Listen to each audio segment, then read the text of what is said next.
if the United States detected a intercontinental ballistic missile launch from the Ashkan Oblast of Russia, and it just started climbing into the sky, the Russians would truly have to worry about a large retaliatory nuclear strike. It seems that Putin is overestimating the capabilities of his new missile, the Oreshnik Missile.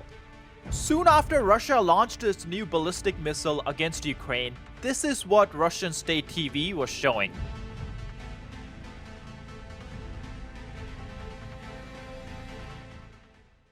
It seems they want to take on the whole Europe with this new missile that I'm guessing they believe is more powerful than nuclear bombs. And I know what you guys are thinking. This is just TV. It's not like the Russian officials are saying this. Well, guess what? Hours after the strike on Ukraine, Putin goes on state TV, or AI Putin goes on state TV, and then announces that this missile is unstoppable.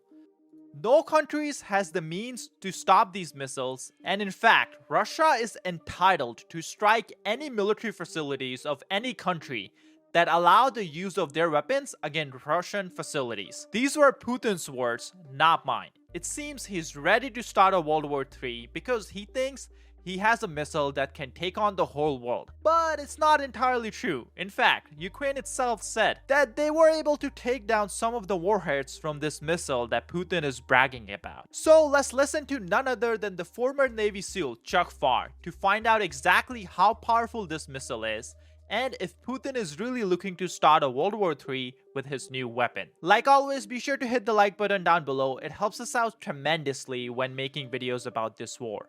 Let's start. Hey Chuck, I know we talked about it the same day Russia carried out the missile attack, but now that we have more information about the missile, what else have we learned? Yeah, the missile itself is called Oreshnik. That means hazel tree in Russian. It is an intermediate-range ballistic missile. Putin claiming it is a new wonder weapon. Not exactly. He claims it is indefensible by air defense systems. He also claimed that about the Kinzhal missile. In itself, it isn't really any startling new technology. This is a ballistic missile that goes into a suborbital trajectory, separates something called a bus. The bus then releases multiple independently targeted reentry vehicles, and those are the things we saw glowing coming out of the sky. The initial reports were that these MIRVs traveled at Mach 25. That was impressive. It turns out they're about half that fast, which is Mach 11. Regarding how many he has, this was a prototype weapon. British intelligence thinks he may have 6 or 10 of them. They are still in development, and although everyone likes to throw around the term prototype, if you've got a prototype, things go wrong. This weapon is not in production. It's a bit of a lash-up still. But we saw that it was able to penetrate Ukrainian airspace, and frankly, not a whole lot Ukraine can do against orbitally released warheads. The Oreshnik missile system is not just an effective hypersonic weapon. Due to its striking power, especially when used en masse and in combination with other long-range precision systems that Russia possesses, the impact of its use on enemy targets will be comparable in effect and might to that of strategic weaponry. Although the Oreshnik system is not in fact classified as a strategic weapon. In any case, it is not an intercontinental ballistic missile nor a weapon of mass destruction, partly because it is also a high-precision weapon. At the same time, as I have already noted, no means of countering or intercepting this missile exist in the world today. Now, Putin claimed in the TV statement that it is unstoppable, like no one in Europe has capabilities to shoot this down, but Ukraine claims they were able to shoot down some. So someone's lying. Do we know who? Yeah, we know that Putin actually is lying. We can go through, it might be reassuring for people to remember, look, the Kinzhal missile was supposed to be unstoppable. It turns out about a third of them have been shot down by Ukrainian air defenses that were already pressed to the maximum. So they still shot it down. He had the S-400 air defense system. He said nothing could take it out. Dozens, 20 of them have been taken out. Even his most vaunted S-500 system is a smoking crater somewhere. So, this is a bluff, and it's very important that he sell the bluff, right? I've got something that you can't stop. I've got something that's completely new. None of it's new. None of it's top shelf. However, he has used a new type of weapon in this war, and that's where we'll leave it. That's the level of the threat. Perceive it like that. Now, this is where I guess there's the duality between the West and Russia. When Russia has a new weapon, they like to brag about it, while if West has something, they would rather keep it secret until they get to use it and surprise the enemy. But do we have any idea if US has anything like this? Oh, the U.S. has things like this that can do what the Oreshnik does, and they can do it from underwater. So, for example, the average Trident missile could be launched anywhere in any of the world's oceans and can address targets throughout all of Russia, which is 12 time zones. Bear in mind that the Hazeltree missile, it has a range of about 3,000 miles. That is only a fraction of the range of a Trident missile, which I won't go into. And every Trident missile can deliver somewhere between 8 and 10 multiple independently targeted vehicles. Now, we saw, when the city of Dnipro was hit, we saw all of the Russian MIRVs striking in an area of about 2 miles by 2 miles. The U.S. missiles can not only strike precisely what they want to, but they can also strike a much wider area, which means that the MIRVs, they are not entirely dependent on a ballistic insertion. They can maneuver through their flight regime. That's what separates the American weapons from this version of what is essentially, a Russian intermediate range ballistic missile. And yeah, Russians, I know this was such a big deal, like everyone made it out to be, including the media, and I guess that was Putin School. And the word that was, I guess, most shocking everyone was using was nuclear-capable missile. But that's nothing new in this war. They've been using nuclear-capable weapons all throughout. Absolutely. All of the ballistic missiles that Russia fires, the Iskander, the other variants, including the cruise missiles, the majority of them are nuclear-capable. And the Iskander itself was a tactical nuclear weapon to be used on a battlefield addressing short to, at the high-end, intermediate-range targets. Roughly analogous, but not as good or as capable as the Pershing missile, which is a nuclear-capable missile that was deployed to Europe during the later stages of the Cold War. So it's also interesting that Putin is showcasing this weapon, an intermediate-range ballistic missile. They backed out of the intermediate missile range conventions here recently. So this also shows you can't really trust Russia in any sort of nuclear agreement. They famously absolutely ignored the Biological Warfare Convention they signed in 1972 and went full out with biological weapons. So this is, Putin has made an impression on the West, but it might not be the impression that he thinks he has made. Now, do we know anything about the target that was picked? I know reports are showing there was no strategic benefit of attacking Dnipro. Yeah, I just heard recently, and again, the Ukrainians don't do battle damage assessment for the Russians. I did hear that some businesses were hit. I heard one military target was hit, but that was an unspecified report. Again, I don't know how accurate their MIRVs are. What they showed is they can dump things on a city. So again, and in terms of what this attack was, you've got a decoy MIRV moving at Mach 11. So it's basically like shooting a bowling ball at Mach 11.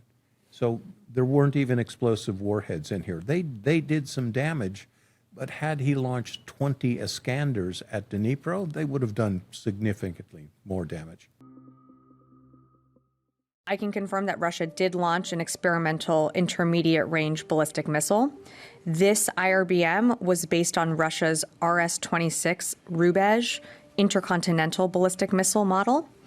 In terms of notifications to the United States was pre-notified briefly before the launch through nuclear risk reduction channels. Now, Pentagon did confirm that Russia let them know about the launch of the ballistic missile 30 minutes before they actually did it. What does that tell us about, like, this was more about just sending the message?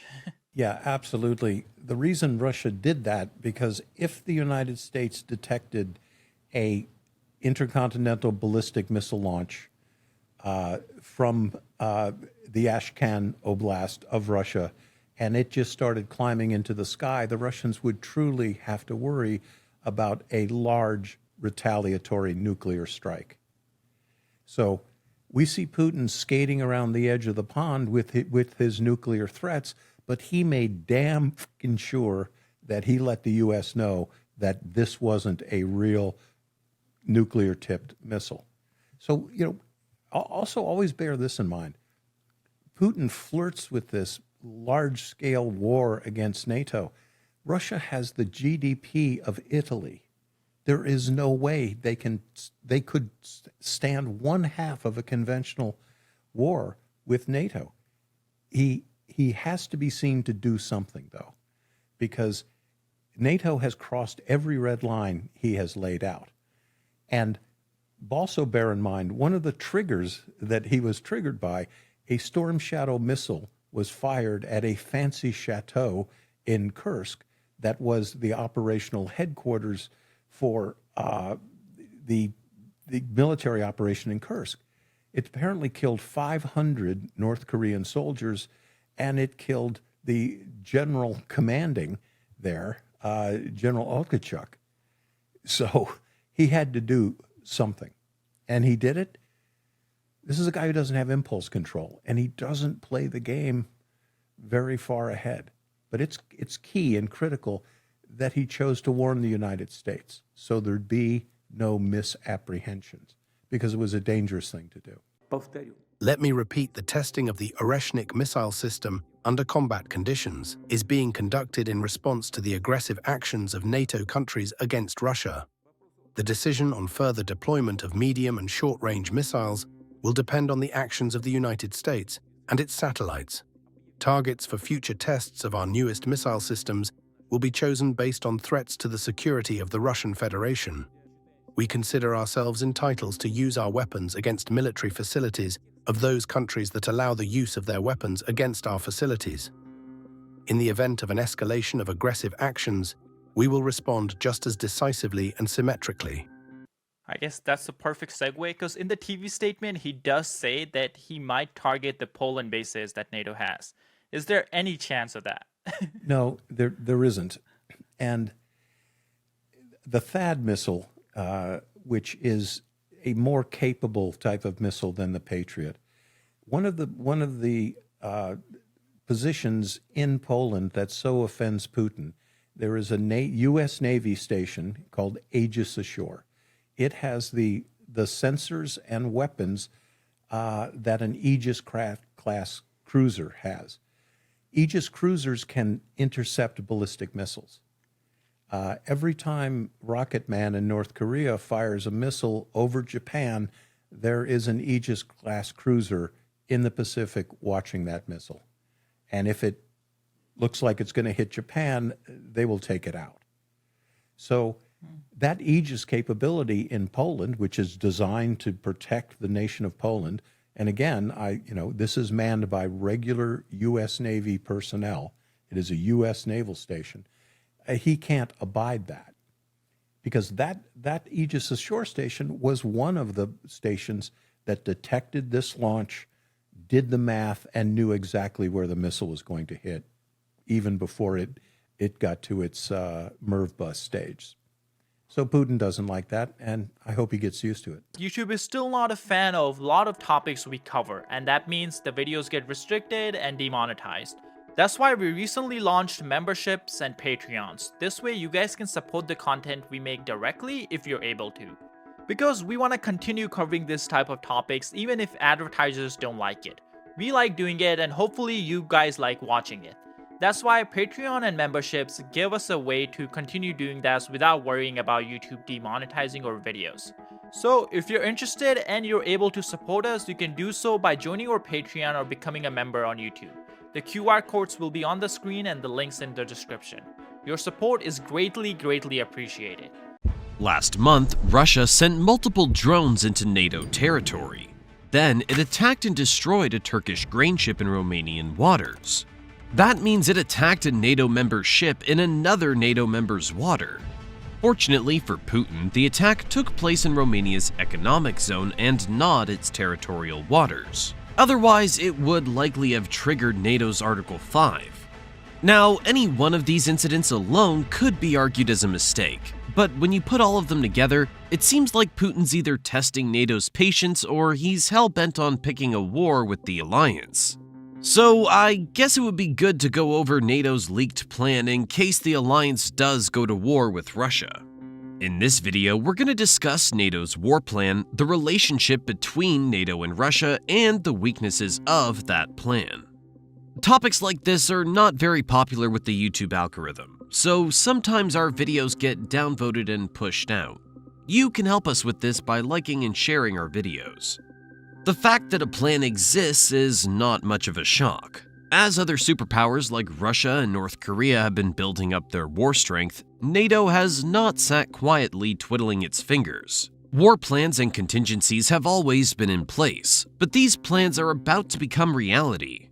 A news publication identified as Der Spiegel has reported a plan found in the Bundeswehr military documents, which are the armed forces of Germany, outlining a potential attack on Russia. The first part of the plan details the major part that Germany plays in the plan. In the next 3 to 6 months, 800,000 NATO and allied troops will begin pouring into Germany by ports, highways, and railways as they move eastwards towards Russia. Outside of troops, about 200,000 vehicles, equipment, and weapons will enter from Germany's North Sea ports and be deployed to the battlefield. The key road, the A2 highway, also known as the Bundesautobahn 2, starts from the western city of Oberhausen and goes all the way to the east of the country.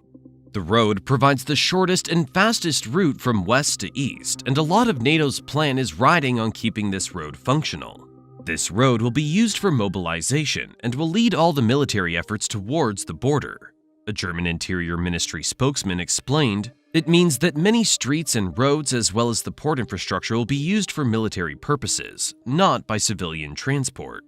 As the troops move through, there are already plans in place to feed and resupply them as they pass through Germany. Every 1,000 feet, there will be a stop for supplies and rest to equip the troops for the upcoming attack. This will require careful planning, as hostels and current accommodation will not be adequate for the task. There will also be a need to separate civilians from the soldiers, and thus different infrastructure must be built. The Bundeswehr and the federal police will also be a part of the efforts, and these plans will include discussions about potential conscription. On top of all this, Germany will also be gearing up to receive prisoners of war and create camps to house them. So much of this plan centers on Germany, and NATO has put a lot of thought into how this must work. However, what makes Plan A great are all the other plans that support it. NATO's military strategy contains backup plans and even backup plans for those. The secret document discussed by Der Spiegel also contains a bunch of alternative plans in case Russia launches missile attacks to stifle the mobilization. Although Germany's the key ground for mobilization, all hands are on deck, with many other countries being named as the potential military corridors for transportation. The Kremlin's long-range missiles have the power to shut down the alliance's efforts by hitting major highways and ports. The contingency plans written in the document also include alternative routes and the construction of temporary bridges to divert troops if Russia attacks. Under the plan, NATO's looking to develop multiple land corridors to push US troops and armor to the front lines. Each of these alternative routes will be connected to different ports to try and prepare for all possibilities. One of these routes identified in NATO's plan is through Norway. America has dropped about 200 armored vehicles, 1,600 soldiers, and 300 supply tanks at the port of Narvik in northern Norway. From here, the troops and artillery will travel through Sweden and Finland. In NATO's strategy, Norway is a potential transit city, leading them slowly to the border of Russia. This alternative route is not the best option, considering the fact that it will take about 13 hours to get to the border of Russia through Finland. The most lucrative ports to the plan are the ports of Hamburg and Bremerhaven, as they're large enough to receive all the important equipment that the Allies need. The port of Bremerhaven is reportedly 880,000 square meters, and the US estimates that it can deliver about 370 armored vehicles. From the port, there are railways that will allow the transportation of the equipment to the eastern border of Poland. These railroads offer a shorter distance and save the Allies fuel and time in movement. In line with NATO's plan, Poland has already started preparing its roads linked to the A2 highway so it can receive the armored tanks. These tanks weigh about 70 tons, and their increased weight requires additional construction to be carried out. In conjunction with its transport plan through Germany, NATO also plans to utilize America's rail network for transport. America's railway network has over 35,000 miles of track that connected to 193 military bases all over the country. Priority is given to the Department of Defense so America will be able to move its vehicles in emergency situations. From the ports in Texas and Charleston, South Carolina, these armored tanks will be shipped to Europe, taking 3 weeks to arrive at ports in Europe.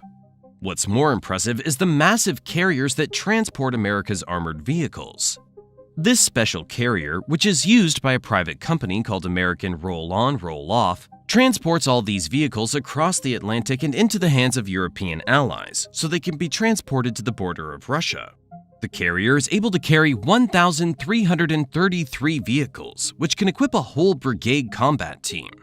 America currently has 5 of these massive carriers, meaning it can equip over 20,000 soldiers for a large-scale attack if the equipment makes it to Russia successfully. Building on the existing freight network, America's potential new development will make NATO the strongest military alliance on the planet. Before that, as you guys know, today's geopolitical world moves very fast, and it's pretty much impossible to keep up with all the news. That's why we launched Global Recaps, a geopolitical newsletter that covers world news in a quick and simple way. Every day we send out an email directly to your inbox that covers the most important world news that you can read in less than 5 minutes. Best of all, it's completely free, and you can sign up now by using the link in the comments or link in my bio. Once the massive carriers arrive in Europe, they're transported along a network from the Netherlands to Germany and Poland. America has announced a $225 million investment that will see an extension from Poland to a military airfield in Lviv, Ukraine. While the story is that such construction will help Ukraine's agricultural exports, the underlying plan is to expand the transport system for the movement of weapons. This new section will connect Ukraine directly to Poland and the rest of Europe through freight tracks, allowing a clear line of transportation. The majority of NATO weapons are based in Poland, so a direct line to Ukraine will expedite the process of transportation of the weapons. Shuffling soldiers and equipment through different countries can be a nightmare, so railway lines like this will cut the job in half. It seems NATO's thought about every single possibility, but this is not even the end of their master plan. Other parts of the plan include running a network through ports in Italy, Slovenia, Croatia, and Hungary, or flying in through Turkey and moving equipment from there. NATO's also spent $2.7 billion expanding an airbase in Romania, and the proximity of this base to Ukraine will make it the most important base of NATO in Europe.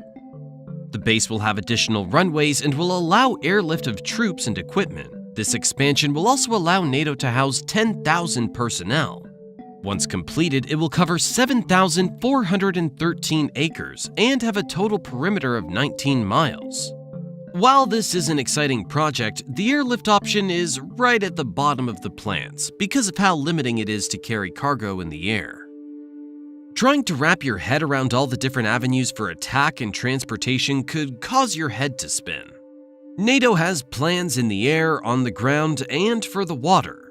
Any avenue you can think of has been covered by this plan, and some people may find all of this overwhelming. Despite the potential for confusion, what we need to understand is that multiple plans being part of a bigger plan is another part of NATO's strategy. In the past, it made sense to have one major military base and focus all your attention there instead of elsewhere. However, this plan doesn't work as well when you're looking at collective defense. Under NATO's strategy, widely dispersed operations are what will allow for the greatest reach. Away from bigger bases are smaller ones to ensure that there's always a plan B, C, and D in the works. Within NATO, each country has a focus area in defense to cover a larger area. You have the United Kingdom and France focusing on their air force and nuclear power, while Poland focuses on building its army and stocking up battle tanks. Germany has become the manufacturing hub for artillery and tanks, and the Baltic states of Latvia, Lithuania, and Estonia have focused on cybersecurity. This NATO strategy of putting your military eggs in multiple baskets is known as collective defense. The strategy, developed in 2012 at the NATO Chicago Summit, pushed countries to focus on one area, as joint projects and sharing of resources would make their power bigger. This maximizes NATO's efficiency, and one country basically has the power of all 32 nations. The logistics of planning this size of an attack can be an absolute nightmare, but the principle of collective defense makes it easier. The equipment and people have to move through many countries and ports, and trying to follow procedures with each country could take a lot of time. So, the advantage of having an alliance like NATO is that agreements between the countries have fast-tracked the process and allowed movement freely and quickly among members of the alliance. The genius of this plan doesn't end there. What's interesting to note is that the leaking of these supposed secret files could actually be part of the plan of attack. Many speculate that the documents obtained by the German publication Der Spiegel could have been leaked intentionally by NATO officials. NATO officials had already been speaking to big newspapers like The Telegraph back in June, so this speculation could be very plausible. What would be the point of that? By letting their plans be known, NATO would be telling Russia that there is the potential for war if it continues on its current trajectory. If your opponent doesn't know that there's a worthy contender, they're not deterred from their actions. So letting Russia know a plan's underway affects its war efforts. NATO's first objective is deterrence and averting war, so causing Russia to take a step back would be the ideal situation. The plan could simply be a flex of NATO's muscles to show that they're prepared to go head-to-head with Russia. Now that we've discussed NATO's impressive plan of action, let's talk about what its arsenal's looking like. As of March 2024, NATO had about 3.39 million active military personnel, again according to Statista. This is in comparison to the 1.32 million for Russia. They also have 22,300 aircraft and 2,250 naval ships. On top of this, the Allies have over 870,000 combat vehicles and a whopping 11,300 battle tanks. When we talk about nuclear powers, the combined arsenal of the US, the UK, and France gives NATO a total of 5,759 nuclear warheads. While they have this impressive arsenal at their disposal, NATO's attack depends on it managing to get its combined military force to the east to mount an attack strong enough against Russia. This is where the master plan kicks in, and if it works for NATO, it could take down one of the biggest superpowers in the world. To understand why NATO's banding together to take down Russia, we need to talk more about the alliance and its history with Russia. The North Atlantic Treaty Organization, popularly known as NATO, is an intergovernmental military alliance with nations that have agreed to defend each other if attacked by other nations. Established in 1949 after the Cold War and World War II, the alliance's initial aim was to stop the expansion of the Soviet Union in Europe. Its founding members were Belgium, the United States, the United Kingdom, Canada, Denmark, France, Iceland, Italy, Luxembourg, the Netherlands, Norway, and Portugal. After the demise of the Soviet Union, NATO could focus its energy on ensuring safety and preparedness for future war. If we're being completely honest, the issues with the Soviet Union had more to do with wanting to balance out powers. Its membership has grown to 32 countries, including Germany, Hungary, and very recently Sweden. The agreement is a political and military one designed to ensure cooperation among the nations and to provide collective defense against third parties. Their mission is simple. Once you attack one of us, you attack all of us. By coming together as a collective, these nations work together to keep each other strong and keep out the other nations. The beef between Russia and NATO is long-standing. Post-Cold War, expansions by NATO into territories that were formerly part of the Soviet Union were perceived by Russia as a threat and ruffled its feathers. On the other end, from NATO's strategy table, Russia is just as much of a threat. Russia's continuous modernization of its military and the growth of its nuclear library has had NATO and many other European nations waiting around with bated breath. Since 2014, the tension in the air has been palpable, and this looming plan is proof that if you let issues go on for long enough, you'll eventually get an explosion. Now, we move to Russia's actions in 2022 to watch the development of the underlying tension. Many commenters have speculated that Russia's invasion of Ukraine was motivated by the belief that Ukraine is in bed with NATO. The Kremlin itself has not been silent about its feelings toward NATO either. The 2022 invasion has been considered a preemptive attack against NATO and the West, which Russia feels has been constantly meddling in their business. The president has also issued countless threats of nuclear attacks against any country that chooses to assist Ukraine. On the other hand, NATO has been very public about protecting Ukraine's sovereignty and its people. Currently, 99% of Ukraine's military aid has come from NATO. They've provided equipment and training to Ukraine to help its efforts to defend itself against the bully that is Russia. Economically, NATO countries have imposed sanctions on Russia after its invasion of Ukraine. At this rate, Ukraine might as well be a member of NATO, considering all the assistance it's given, including intelligence sharing, cybersecurity, and diplomatic efforts. After playing silent partner for some time, NATO's showing its cards and power with this detailed strategy for attack. Now, let's get back to discussing the plan. Anyone who reads this plan will admit that it's impressive. From the artillery to the logistics, NATO's shown that they have what it takes to take on a bully like Russia, and they're not standing down. There are, however, some clear issues with the plan. The first is that plans for large-scale military attacks like this will cause the buildup of tension to explode into war. We need to remember that Russia is very trigger-happy and ready. Сделаем все, чтобы обеспечить безопасные условия для проведения референдумов.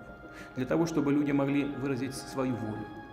И то решение о своем будущем, которое примет большинство жителей Донецкой и Луганской народных республик, Запорожской и Херсонской областей, мы поддержим. В своей агрессивной антироссийской политике Запад перешел всякую грань. Мы постоянно слышим угрозы в адрес нашей страны, нашего народа. Некоторые безответственные политики на Западе не только говорят о планах по организации поставок в Украине дальнобойных наступательных вооружений, систем, которые позволят наносить удары по Крыму, другим регионам России.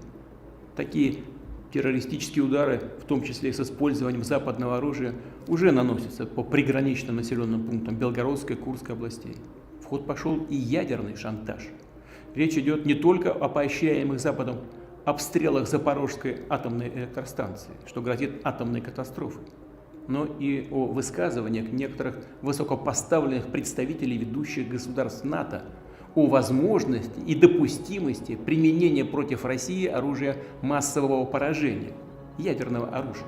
Тем, кто позволяет себе такие заявления в отношении России, хочу напомнить, что наша страна также располагает различными средствами поражения, а по отдельным компонентам и более современными, чем у стран НАТО. И при угрозе территориальной целостности нашей страны для защиты России и нашего народа мы, безусловно, используем все имеющиеся в нашем распоряжении средства. Это не блеф. What will plans as elaborate and detailed as these ones cause Russia to do? Russia has condemned NATO's actions and called them violent and aggressive. A stark challenge to this plan is that it is heavily dependent on the A2 highway. While there are other contingencies, the best possibility of success is through Germany. This means that several of the bridges on this highway are going to be vulnerable to attack by Russian missiles aimed at sabotaging the plan. It seems there are some disadvantages to laying all your cards on the table than NATO might have anticipated. Russia's missile attacks are just as bad as the cyber ones that have been happening against major ports in Ukraine and the United States. These attacks have disrupted port communications and compromised secret missions and plans. If NATO launches its attack, a lot's riding on the port movement towards Europe and within it. With Russia ready on the cyber front, the last thing this plan needs is an attack that will disrupt communication or let sensitive information out. Another flaw is that NATO's collective defense strategy is based on mutual trust. These nations have to trust that there will be a sharing of resources among them and that they'll be backed by their alliance. If the alliance doesn't stick together, where will that leave nations that have focused solely on developing one area of military strength? More importantly, if the alliance dissolves, what will an attack against Russia look like? If major allies like the United States decided to pull out, the strength of an attack would be severely compromised.